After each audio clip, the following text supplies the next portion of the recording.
Finalmente fue elegido Héctor Carvajal como nuevo magistrado de la Corte Constitucional con 66 votos. Carvajal entrará a discutir decisiones clave en la Corte como la reforma pensional, el seguimiento a la salud y la tutela del presidente Gustavo Petro sobre la investigación que adelanta el Consejo Nacional Electoral. Los candidatos Didi Marrico, Carena Casellas y Héctor Carvajal expusieron ante la plenaria del Senado sus hojas de vida. Van a tener que tener la palabra final de lo que ustedes deciden. Poner a su consideración las condiciones de mi probidad e idoneidad. He sido un defensor férreo de la Constitución y de las leyes y los derechos. Sobre las 11:20 de la noche se llevó a cabo la votación. 2 votos para la doctora Didi Marrico, 26 votos para la doctora Carena Casellas y 66 votos para el doctor Héctor Carvajal. Tengan la certeza de que no se equivocaron. Carvajal, actual abogado del presidente Gustavo Petro y quien también fue abogado del expresidente Álvaro Uribe, reemplazará a la magistrada Cristina Pardo en la Corte Constitucional. Pues ese justamente va a ser nuestro primer tema de la mesa ancha, pero por supuesto antes quiero darle la bienvenida a Rodrigo Pombo, que hoy nos acompaña como analista invitado. Rodrigo, bienvenido, gracias por madrugar. Muchísimas gracias, vale la pena la madrugada por el solo hecho de estar con ustedes. Qué bueno. ¿A qué horas normalmente se despierta? ¿A qué hora se despertó hoy? No, yo me levanto a las 5:30 y me levanté a las 5, entonces tampoco fue no tan fue grave. tan grave. Sí. Juana y Julio, mis madrugadores de siempre, bienvenidos a ustedes también. Miren, arrancamos hablando del tema de Héctor Carvajal, que por supuesto ha generado toda una discusión en el país, porque hay varios temas alrededor. Uno, pues que rompe la paridad en la Corte Constitucional, y otro, que es el de mayor trascendencia, y es que él viene de ser el abogado del presidente Gustavo Petro y entra, como lo decíamos hace algunos minutos, a tomar decisiones o participar en decisiones trascendentales para el país. ¿Cómo ve usted esta elección, Rodrigo? Pues previsible absolutamente, y habría que decir dos cosas. En este momento, para que se guarde cierto equilibrio no solo de género, sino de ideología política en el seno de la Corte Constitucional, dependemos de la Corte Suprema de Justicia, quien es la encargada de determinar el reemplazo de la doctora Diana Fajardo. ¿Y eso por qué lo digo? Porque mis cuentas básicamente para todos ustedes son así. Hay 4 más o menos magistrados que se pueden identificar con lo que se llama el derecho constitucional tradicional, el establecimiento, el constitucionalismo conservador. Hay 2 que definitivamente rompen con esa línea, que son el doctor Carvajal y el doctor Vladimir Fernández. Y hay 3 magistrados que se ubican en la socialdemocracia, en lo que se llama antitécnicamente izquierda democrática o centroizquierda, pero que evidentemente no se la juegan de lleno con las políticas del doctor Petro. Rodrigo, yo le quiero preguntar, en esa clasificación que usted tiene ahí, ¿dónde entra Efraín Polo Rosero? Porque uno creería que está en ese bloque que está a favor del gobierno nacional, porque lo ternó el presidente.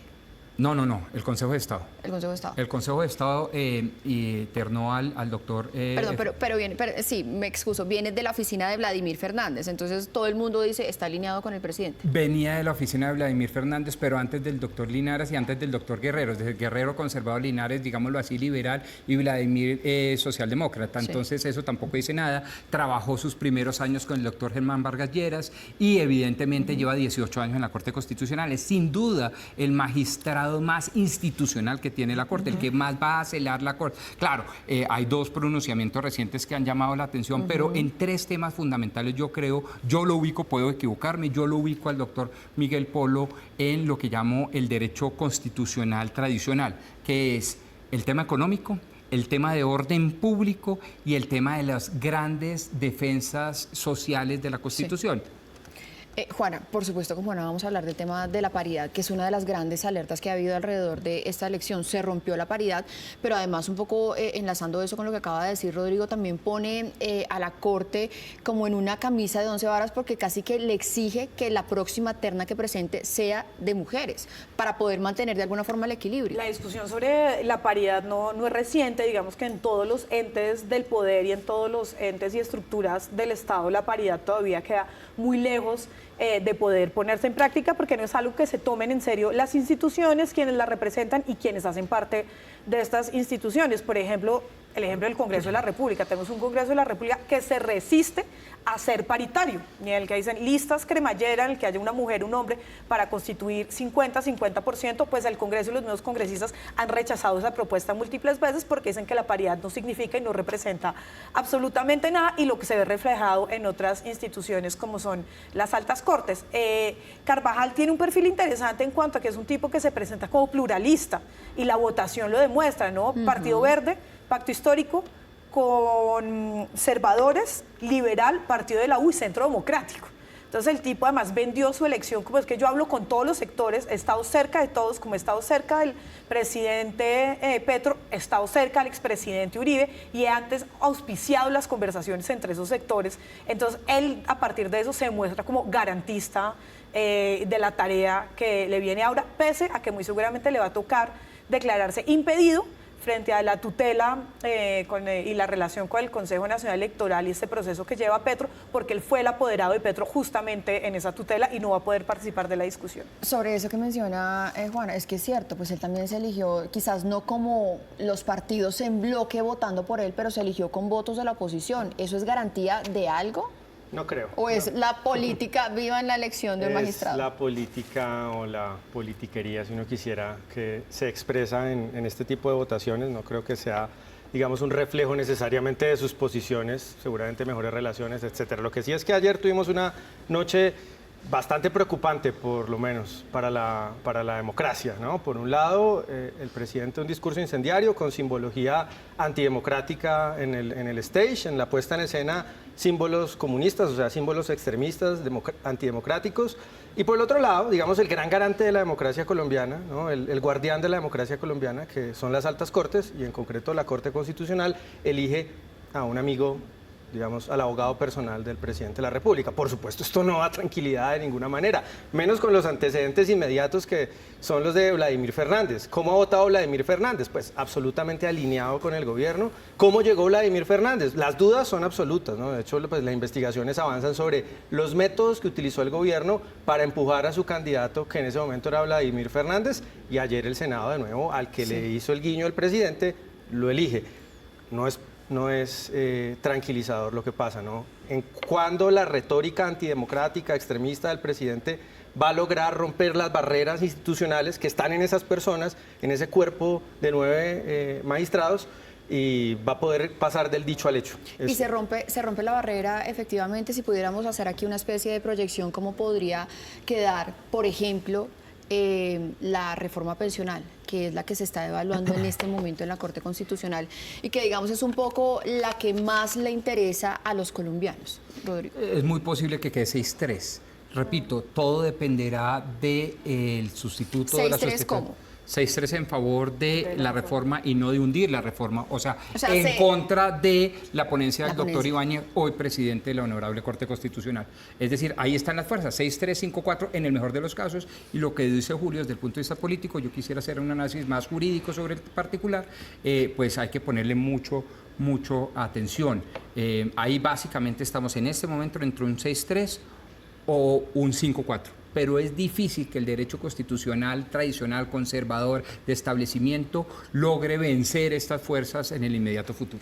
Y no olvidemos que además la Corte no es como votamos y ya, y no, tienen que justificar por qué pasa esto, ¿no? Y también, o sea, si estuviéramos en otro momento y hubiera quedado también electo este magistrado, que fue a su vez también abogado de los hijos de Uribe, pero estuviera a la derecha o el Centro Democrático del Poder, entonces estaríamos discutiendo eso, ¿no? Entonces también hay que ver en qué momento estamos y qué discutiríamos en ciertos momentos y no, y un poco no solamente le creemos a la Corte a veces cuando está del lado que nosotros pensamos que estamos, sino también la Corte ha demostrado ser y hacer un trabajo lo más imparcial posible y no parcializado, ¿no? Hay que creerle también y proteger a las instituciones como es la Corte Constitucional. Julio, para cerrar este tema. Sí, bueno, no, la Corte no es un concilio de arcángeles, ¿no? Evidentemente tienen que justificar jurídicamente sus decisiones, pero el entorno político, el origen político, los sesgos ideológicos de cada magistrado cuentan. Y pues coincido con Rodrigo, lo más probable es que el gobierno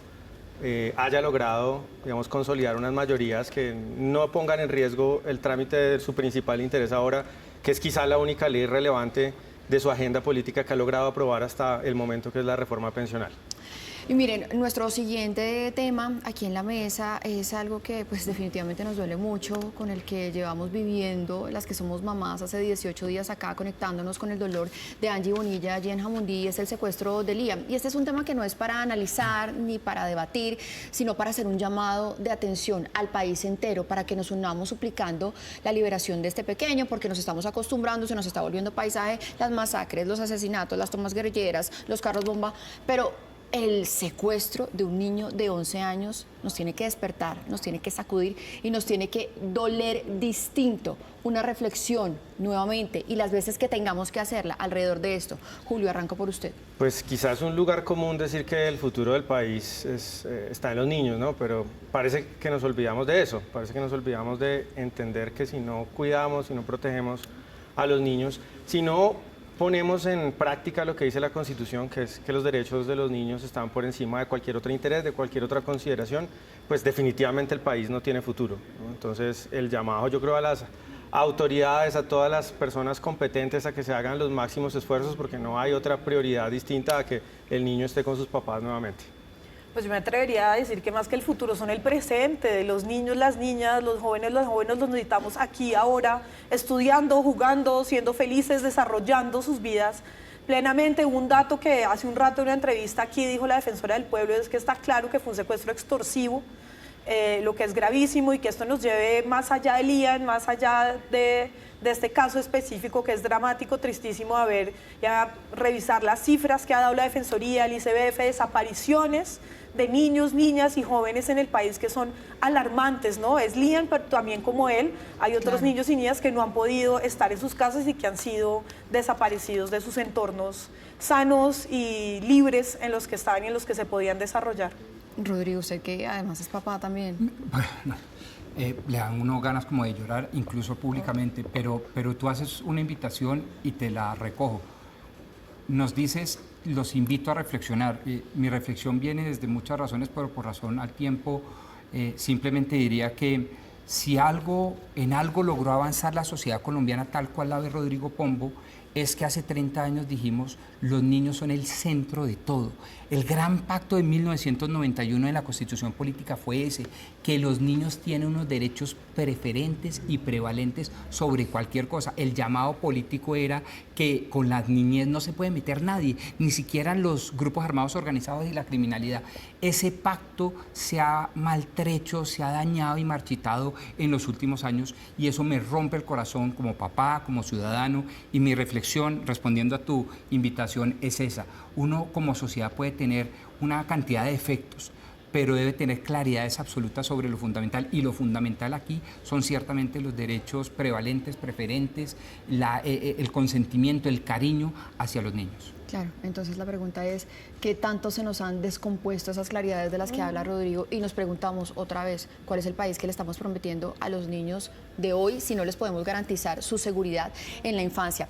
Rodrigo, muchísimas gracias por acompañarnos, invitado nuevamente en próximas oportunidades. Qué bueno, maravilloso tenerlo por acá, Juana y Julio, también muchísimas gracias.